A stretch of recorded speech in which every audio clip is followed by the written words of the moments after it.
Welcome to Drum and Drummer, a podcast focused on drums, drumming and drummers. I'm George Pickering and that's Ben Whyntie, and we are both professional drummers in this business we call music. So stick around and join us as we pass the time whilst trying to stay in time. I wonder what she's and doing then she now. was replaced by Maggie Gyllenhaal, Ah, fair. who has an odd face. Welcome to Mum and Mama, Welcome Podcast. to Mum and Mama. podcast about mums. This week it's our mums. About mums, mumming and mummers. Next week might get some other mums on. Who knows? We've given up the drumming podcast form. That worked well for a year, but Yeah, time to switch it up, baby. yep, different people's mums. So if you want your mum to be on the show, Email mum and Email mama podcast exactly. at gmail.com. Don't, because that's not a real email address. Yeah, But this episode is real. yeah, We joked about it, and we've made it happen for a kind of New Year's special, or the perineum, yeah. the Christmas gooch, because it falls on a Thursday. Mm. And we've got our mums on the show, Yeah, Ann and Sandra. Ann and Sandra. You know, I haven't heard it back yet. I don't know how much you'll have had to edit out. Probably the whole half an hour where I tried to get my mum's screen to work. As expected, there were some technical issues. Yeah. I worked it out. We actually had more time of technical issues than time interviewing our mums. So Yeah. that's good. I wrapped it up because my mum had, I think she had bridge club or something. So it was harder to get her on the podcast than it was to get Mark Pusey.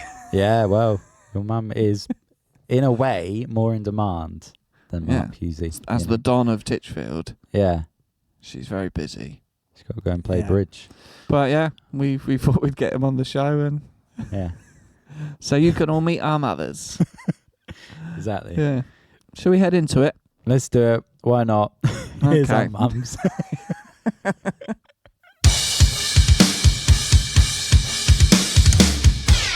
Welcome to Drum and Drummer.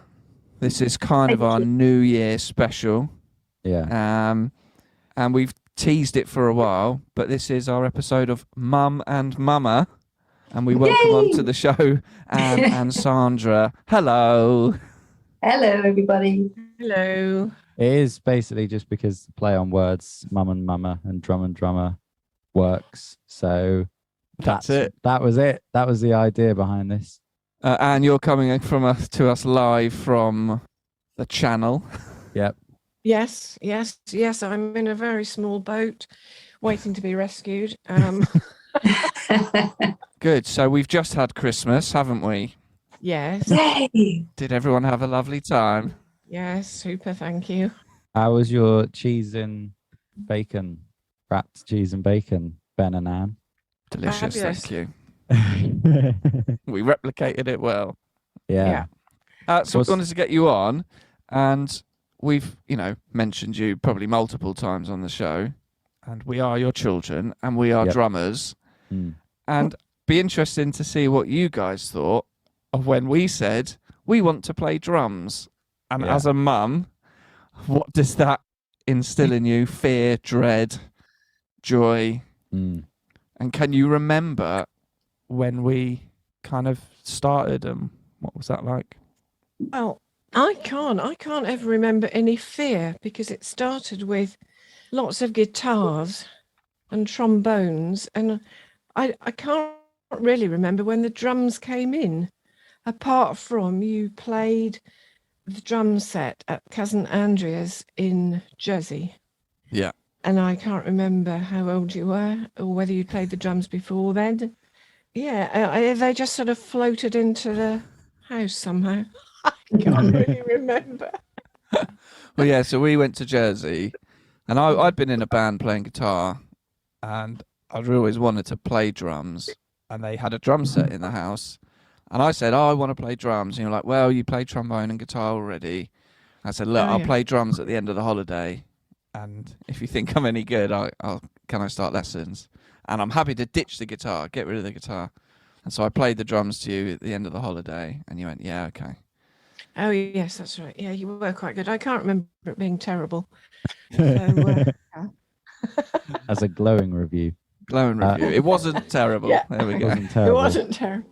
No, I remembered you always wanted to, but you had to stick with guitar because Chris Woods always played the drums in the bands you were in.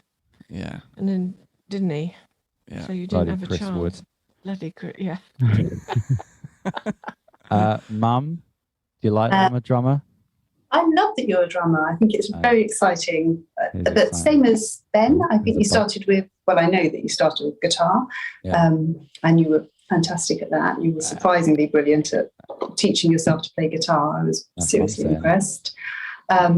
And yeah, you went on to drums. The only kind of fear it gave me was, where on earth do you put a drum kit in a small house? Well, let's But discuss that was fine. We Yeah. farmed you off to Nanny and Grandad's big house, Exactly. didn't we? So Yeah, they had a study. A study, would you say? A place where there was a lot of books. the spare room, And my drum kit went in there for, I don't know how long until it ended maybe up in- only 6 months or so. I don't know actually. Yeah, but then it became Saturday mornings. I'm sure we talked about this in the early episodes. That would be when I'd go and play drums. Be like, Dad would be like, right, take you down your nan's, you know, and then we can go and play drums. I was like, yes. And then I think we used to go around once a week anyway, so it'd be like, Yeah. just play until it was tea time. But yeah, then it ended up in the garage, which was great. You weren't getting as much practice as you wanted, you know, even with No. the drum kit around your nan's, two sessions a week wasn't enough No, practice, was it? So no, yes, so you had half the garage. I did have half the garage, and now it's Dad's workspace or something. It You is. know, there haven't been any music in there for years. Oh no, there is. He plays piano now, He does play the piano. but the podcast isn't about him. Anne, were you musical? Oh, no, terrible. No, Well, not Ben really. showed me that you're in a band. Is that right? Yeah, well, I did do grade 3 piano. I did have piano lessons, so I could sort of keep in time. And I did ballroom dancing and Latin up to gold. So I was very good at keeping in time, Hmm. but I couldn't sing. I still can't sing. Yeah, we were 15. It was 1965, and That's a prime time, isn't it? oh, absolutely brilliant for where I lived. I lived in Great Yarmouth. It was the best time ever, the 60s. Anyway, there was a group came out called Goldie and the Gingerbreads, and they were all girls. And we thought, oh, well, we could have an all-girl band. This is what you thought when you were 15. So we did. So we were called Us Five, the grammar, not particularly good, is it? From grammar school students. And I played keyboard because that was all I could play. And my best friend was a singer. And then we had a very good friend who was a guitarist, and then one who did rhythm. And then Carol, there was the drums left. This was the problem, the drums. But a friend called Carol stepped up to that. Yeah, we weren't very good, but we did have some gigs. We had some youth club gigs for which we got paid 10 shillings. The lot of us, not just each, 10 Yeah. shillings. What's that in today's Yeah, money? what's that today? 50p Ooh, between us. I've done a lot more for a lot less. Yeah, yeah, exactly. And I did talk to my friend on the phone about this because she remembers a lot more than me. We had actually more than one gig. We had several, actually. And yeah, we were second on the bill at one youth club. Can't remember what the group's name before. And Carol had to use their kit because it was set up. And we didn't have a massive kit. So at the opening of one of the songs, it was a sort of drum intro and nothing happened. Nothing happened. It was because there was so many cymbals, she got totally confused. Didn't know where to start. So yeah. Yeah, because you told me she only used one drum and a cymbal. Yeah, something like that. And then she had this whole Full kit. full Got kit in overwhelmed. front of her. I love that. Yeah, yeah. Well, that's a lesson there. You can get overwhelmed if you've got too many drums and cymbals. Yeah, Well, there you go. Yeah. Yeah. that's yeah, why I we think- keep it small. I What, can hap- remember what happened to the band? what happened. Yeah. What naturally disbanded, didn't it? I mean, You're not still O going. levels overtook us and dancing came. Oh yes, because the next year I was dancing in a trio, not a trio, a group called the Soda Pops. We had a new tower ballroom in Great Yarmouth. I suppose they were copying Blackpool, with an ice ring underneath and a revolving tower at the top that you could go and look over the town, and then a big dance hall. And every Sunday they had groups from all round, and the manager phoned our dance school and said, I want 5 people like Pan's People to come and dance in between groups. Hello. Yeah, so we were called the Soda Pops, and we did a whole summer season in 1966 Oh wow! after our O levels. Yeah. What a summer! England won the World Cup, and you're Yes. in an act called 3 the goals. Soda Pops. And the That soda record- pops are dancing their little hearts out. This is it. Yeah, and that record's gone, isn't it now? 3 goals. 3 goals by one person. Yeah. Yeah. Yeah. Yeah. Yeah. What a match. Anyway, Anyway, sorry. no, I was gonna say, did the dancing rub off on Ben at all? Did Ben ever have been a good dancer? I never entertained them in the dancing world. It was always music from an early age with them, because my husband's quite musical. We can do well, we won't go there. No, did I ever suggest you went dancing? No, there wasn't anywhere, was there? Would you have been a good dancer? Don't know. I think I've got the rhythm, Yes. just not the physique. Well, you could have done ballroom dancing. You're tall. Yeah. See, we were short of men partners. That was the problem. But they think this same-sex dancing is novel these days. But we had to dance with girls because there weren't enough men. So, Mum, you were surprisingly quite musical, more than I thought, and then just stopped. I mean, you did violin and piano, right? I did do violin and piano. I did violin only to grade 1, which is a bit rubbish, but I was in the school orchestra for a little bit, not quite knowing what I was doing, but anyway, there I was. And I did do piano to grade 5, so that's fairly competent. Yeah. Were you ever in a band?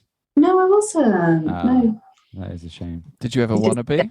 Did you ever Did want to I? be? Yeah, of course I wanted to be in a band. I wanted to be on top of the pops and get to meet all the pop stars. Of course I did. But I just didn't put the work in. It's not too late though. No, Start it's not one too now. late. Never too late. You and Anne could reform Soda We Pops with a We new could. act, new lineup. yeah. Us too. Us too.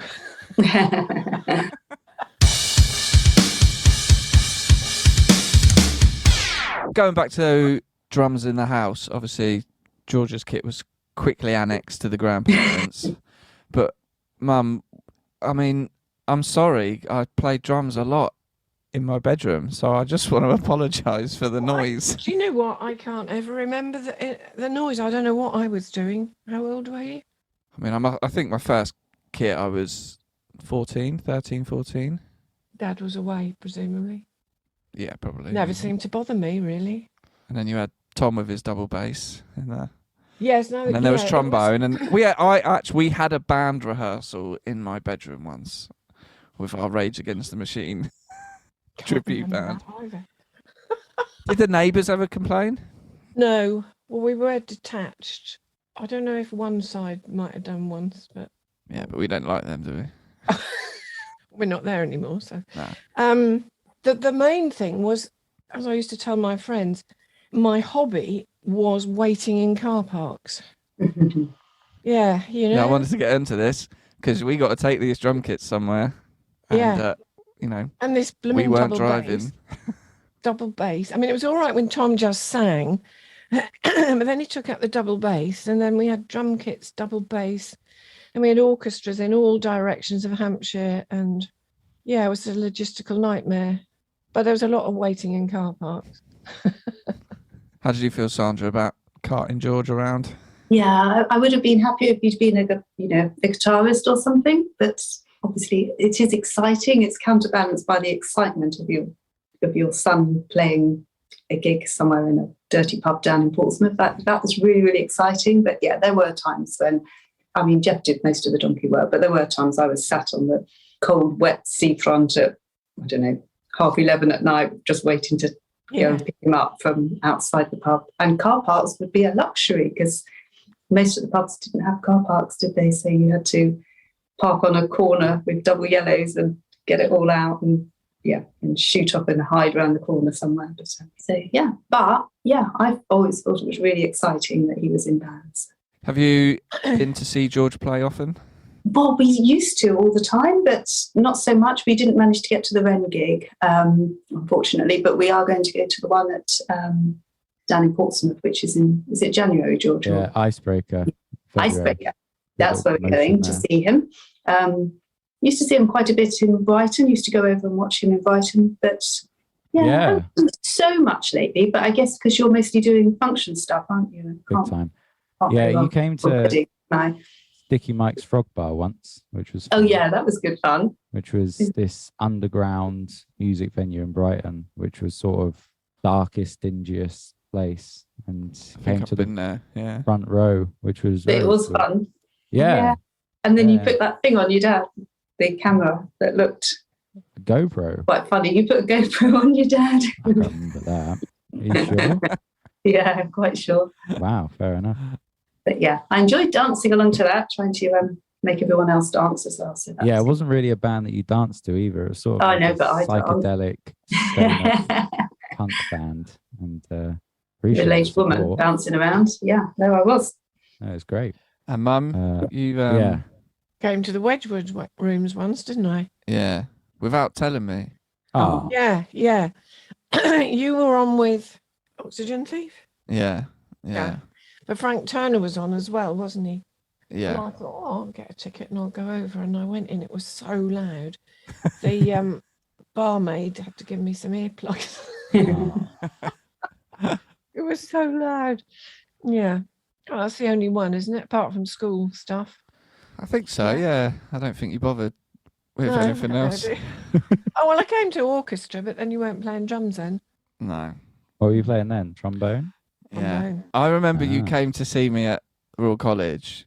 For me? Yeah. Yeah. You'd come up to London and watch me play in the orchestra. I went to the V&A for a coffee and then went Yeah, that was your main priority. Gift shop and coffee, yeah. And then, he's playing a concert, I might as well. Yeah. And there was one particular concert where I had quite a sort of little solo. Mm.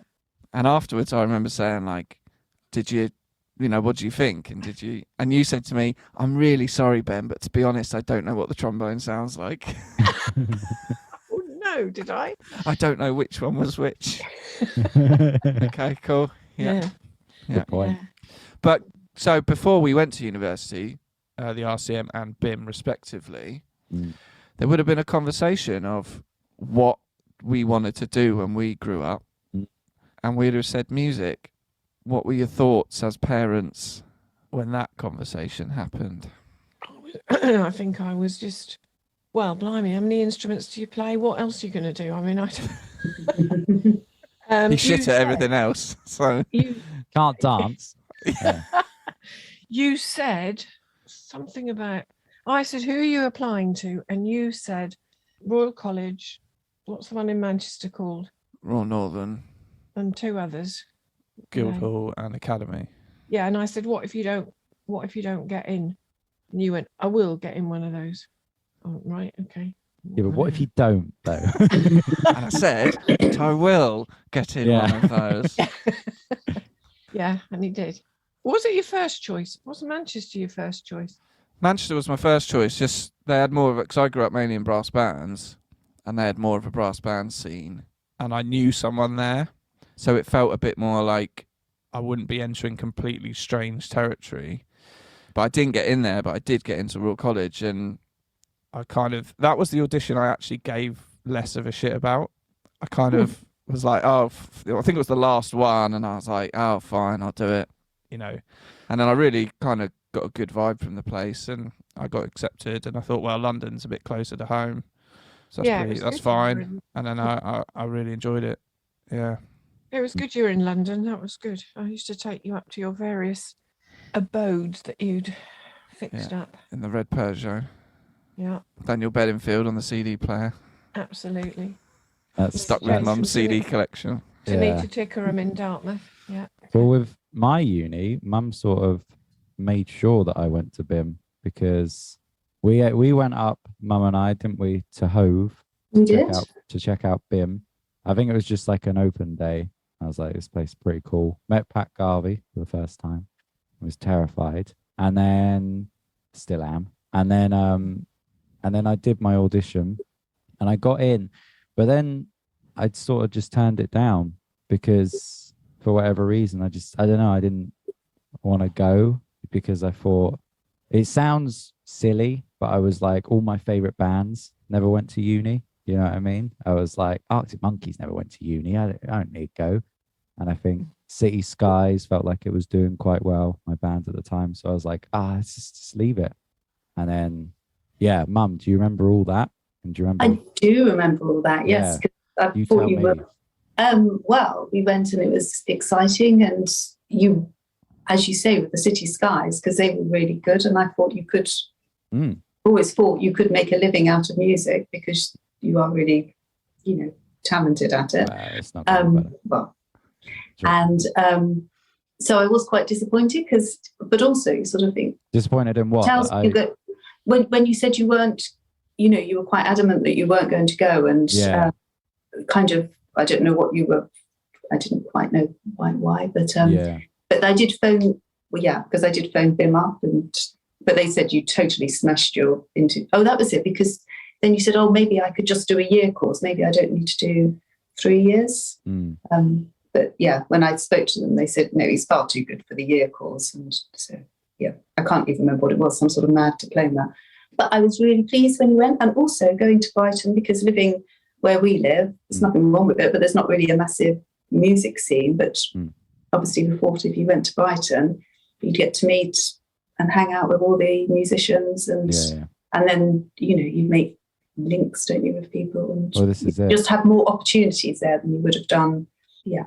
Oh, I didn't know you were pushed. You had a little nudge there from your mum. I had a nudge, yeah. So this is the opposite. It wasn't a case of with me, Mum being like, "Are you sure you want to do music?" It's sort of like, go and do that. Like, you've got a place for 3 years. Go and do that, because what are you going to do if you stay here, sort of thing. And this is the funny thing. I don't know if you were the same, Ben, but it was like growing up, I was never like told to practice ever. Just sort of did it. I think we've discussed this before with like teachers and stuff. Like sometimes teachers will get a student and they have to be like, you've got to practice. Whereas I just never, Mum and Dad just sort of left me to it and I just did my own thing. But I feel like that was the one time that they sort of got involved and were like, go to uni. But I remember that Billy Elliot would have been different, wouldn't it? Go on, son. Go and do your dancing. Yeah. Oh, okay. Cheers. End. But I remember getting there, and that first week, I remember texting you, Mum, at like 5 a.m. when I'd been out on the lash with some new musician mates, and I was like, "Thanks for forcing me to, go to Brighton, because it is great." And it's exactly that. It's there's still mates I have now that I made friends with when I was 18 when I started there. There were still links in the industry or whatever. So yeah, it's definitely the right decision.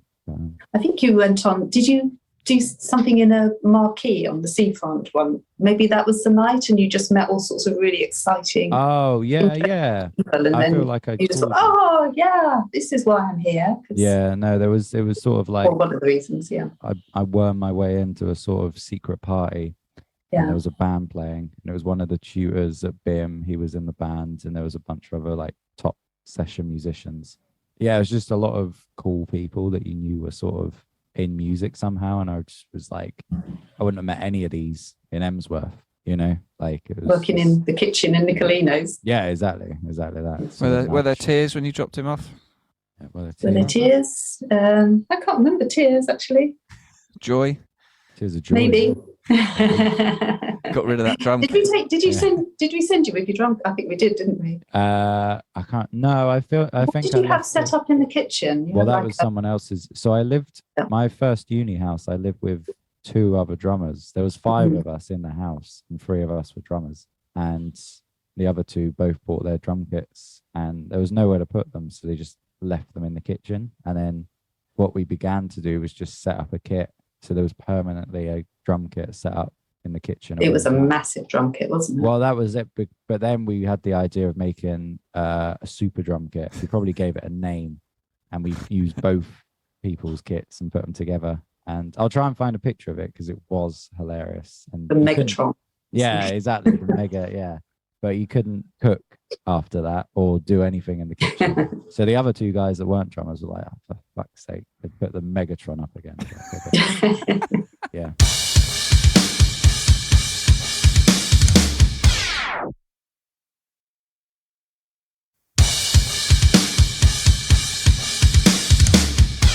What about you, Anne? Were you sad when he went to uni? Or like, good, he's doing his thing? Oh, I was pleased that they had gone to uni. Yeah. Not because I wanted them out of the house, but Because we left at the same time, me and Tom, didn't we? Oh, wow. yes, because Tom did a year in industry, and my husband used to take Tom to Cambridge, and I used to take Ben to London. And no, so it was all right. Okay, what am I going to do now then? Yeah. No. Mum's in that position now, aren't you, Mum? Because Yeah, it's My quite brother. dull. of the same name, Tom, he moved out Do you play bridge, September. Sandra? Yeah, do you play bridge? No, I don't. I wish I did. Yeah, no. Yeah, I did set up Tom's room as kind of like an art space, which is quite nice. Yeah. But then as it's got cold, just come in from the drum room, the garage, Mm. and I've kind of lost my art space. Well, is he But, taken over your art space? He's taken over my art space, and now Tom's That is back interesting. as well for Christmas. So I was going to say, he's come back and you've got paints and canvases all over his room. no, I did pack them all away. Actually, that's very good. Just get a um, dog. Just get a dog. Well, I do You're keep out thinking doing about stuff. getting a dog, but it's the poo, isn't it? Yeah, there you go. Well, that's been Drum and Drummer. No. We, you both listened to the show, which we're very grateful for. Very great. I'm not sure what you.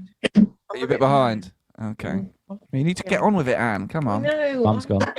But we're grateful you listen. So you'll be very aware of what our final question is going to be to you both. Who's your favourite Tom of the delivery week? company? Oh, well, Top of the week. DPD got to be, isn't it? DPD. It's gone with DPD. Yeah. Strong. Mum? I don't get a lot delivered, to be honest. But yeah, go on. We'll say it's post office. If they are a Do delivery you mean, company, do you mean if they're Royal not, Mail? Royal Mail, that's the one. I think we're accepting Royal Mail. Yeah, Yeah, I think we are.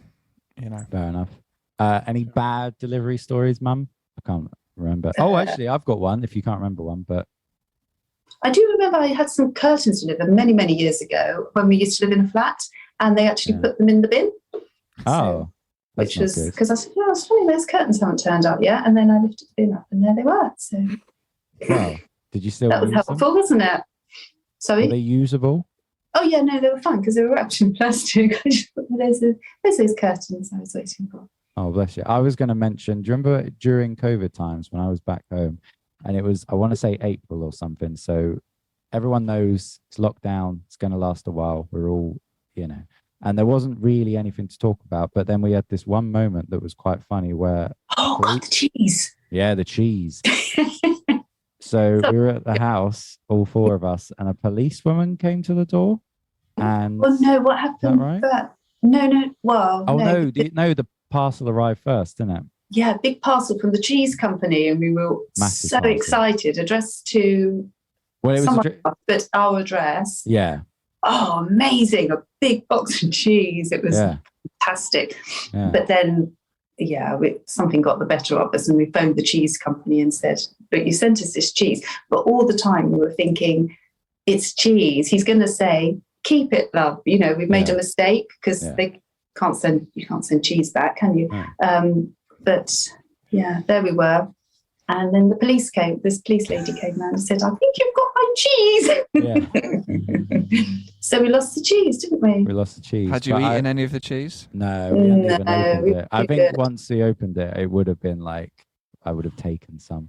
But wasn't it like a present to her from someone else and they'd Someone. meant to send it to Chichester, but it got sent to Hemsworth? Yeah, So it was- she just happened to be a police officer. She wasn't there on police No. Well, no, business. because it's in the dead of lockdown, and of course the police turned up, and George and I were going out in the car, and I thought, at that point where you've got to prove that you're going out for a reason. Yeah. Yeah, the police turned up, but as soon as we got her cheese, she had to let us off going out in the car. Well, I think also just the fact that everyone was in their houses at that time, like, you know, you could, I reckon every neighbour on our street was being a nosy neighbour and going, Yeah. police come round to the Pickerings. What have they done? You know, because it was Bridge Road in Chichester where she lived, and the guy that I was talking to in the cheese shop was saying, "Oh, I think it's meant to be 10 Bridge Road," and I was going, I don't know of any Bridge Road. Anyway, Bridge Road is like 2 roads away, isn't it? But it wasn't Bridge Road, and so it was Bridge Road. What was the time lapse? Did you have to put it in the fridge? I mean, well, it was a wasn't huge long, box. So actually, what I did was stuck it in the floor on the garage with a cold block on top of it because we didn't have room to store it. It was quite a decent sized box. We were quite disappointed, weren't we, that we lost the cheese. yeah. Is that why you took so much cheese from the Isle of Wight, George? Probably, just to get over it. But it was so funny because, you know, I remember when I saw you, Ben, in May 2020 at the studio. It was like the first time we'd seen each other since lockdown had started. And we were like, what happened in April? Like, I can't remember doing anything, you know, because there was so little. But I remember that cheese incident, Cheesegate, being like something because everyone's conversations got boring at that point. You know, it's like, how's your lockdown going? It's like, fine. I made a banana cake. That's it, you know. And suddenly we had the police at the door. We're like, yes, something interesting happened. Yeah, exactly.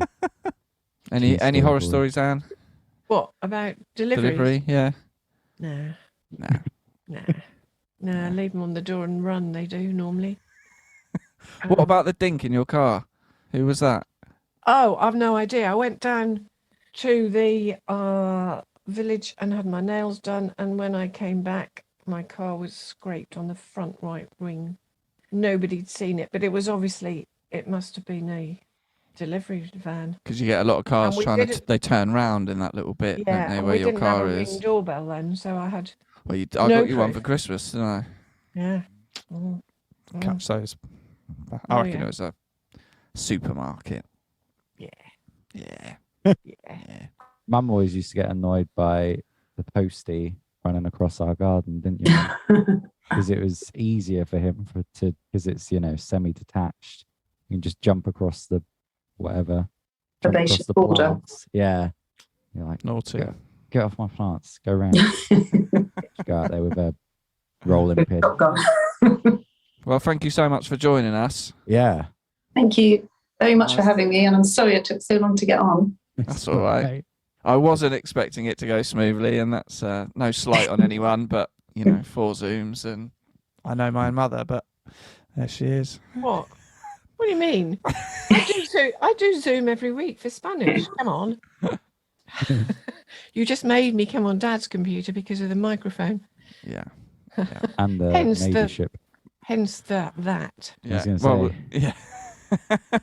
But no, thanks so much for coming on. We love you very much. Thank you for all your support.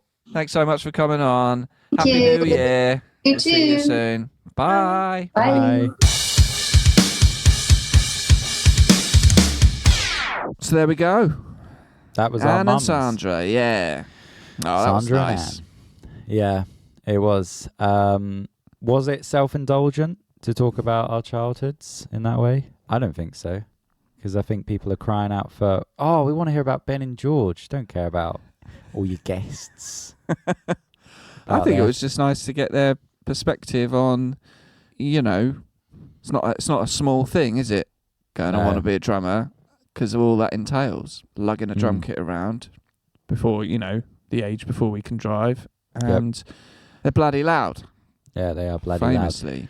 And I think we've been very lucky, George, to have very supporting parents who, and your mum telling you to go to BIM. Well, this is it. As I said, that was news to me. It was the only thing that because I don't know if I ever told you about. I turned down my place at BIM after I got my place at BIM, and then arrogant, so arrogant now. Yeah. And then oh, you want me? Nah, I don't want you. Yeah. BIM. So I just auditioned to do that. To turn you away. Exactly. but she was like, I think you should probably go there, you know. And I couldn't remember that the whole I can do a 1-year diploma thing. I completely forgot about all that. So And I don't think my mum can remember anything. Granted, it was longer ago than your mum. Yeah, well, she's a busy woman. She's got bridge. Yeah. She was just glad to get us out of the house. Exactly. Well, that was that. Yeah. I hope you enjoyed it, if you're listening. And I Yeah. hope you're enjoying the still got turkey in your house, you know. Yes. What foods... Hope you're 'cause if enjoying it's- just a relaxing Christmas gooch. Yeah, because the 29th is, I'd say, peak Christmas gooch. Do you know what I mean? 28th, 29th. Like, Boxing Day is still like come It's still down. There might part of still be the relatives. rigmarole. Yeah, Sure. 27th still, yeah, but 28th, 29th, it's not quite New Year's. And some But you're suckers like- go back to work. Yeah. Not Losers. us. No. I would if we Um, could. But there ain't no gigs. But yeah, they hope you're enjoying your perineum, Lovely. whoever Yeah. you are. Well, I mean, you know, what are you doing New Year's? Because that's in a couple of days. New Year's Eve. I don't know yet. I don't know. I think I'll be in Brighton because I got a gig here on the 29th. So I'll be back from then. But I don't know. It's tricky, isn't it?